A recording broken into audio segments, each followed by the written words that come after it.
हमारे चैनल को जरूर सब्सक्राइब करें, पास दिए गए बेल बटन को जरूर दबाएं।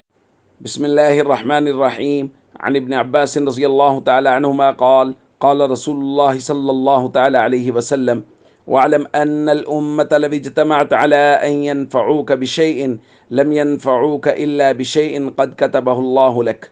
रवाहु तिर्मिज़ी।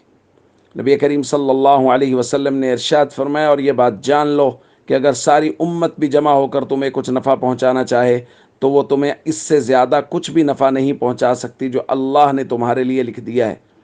फिर फरमाया वलव इज्तमअू अला अन यज़ुर्रूका बिशैइन, और अगर सारे लोग जमा होकर भी तुम्हें कोई ज़रर और नुकसान पहुंचाना चाहें, लम यज़ुर्रूका इल्ला बिशैइन क़द कतबहुल्लाहु अलैक, तो वो तुम्हें ज़रर नहीं पहुंचा सकते मगर वही जो अल्लाह ने तुम्हारे ऊपर लिख दिया है।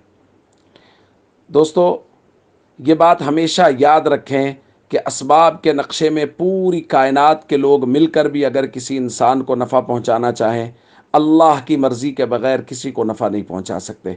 इसी तरह पूरी कायनात के लोग मिलकर किसी को नुकसान पहुंचाना चाहें तो अल्लाह की मर्ज़ी के बग़ैर किसी को नुकसान नहीं पहुंचा सकते। जब हमारा ये अक़ीदा है, जब इस बात पर हमारा पुख्ता यकीन है, उसके बावजूद हमारी हालत यह है कि हमने अल्लाह के दरवाज़े को छोड़ दिया है। अब अल्लाह के दरवाज़े पर आने की बजाय हम लोगों के दरवाज़े पर पहुंचते हैं। दर दर के भिखारी हो गए हैं जब से हमने अल्लाह का दर छोड़ा है। इसलिए ज़रूरी यह है कि किसी भी काम पर निकलने से पहले, करने या करवाने से पहले अल्लाह मुसब्बिबुल असबाब पर नज़र करें और असबाब इख्तियार करें।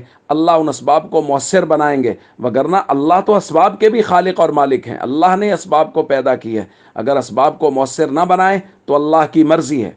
इसलिए अल्लाह के अहकामात को पूरा करें, फ़राइज़ और अरकान इस्लाम की भरपूर पाबंदी करें और हमेशा किसी भी काम पर निकलने से पहले अल्लाह से दुआ मांगे ताकि अल्लाह की मदद शामिल हाल हो। और जब अल्लाह की मदद शामिल हाल हो जाएगी तो काम बनते चले जाएंगे। अस्सलामु अलैकुम व रहमतुल्लाहि व बरकातुहू।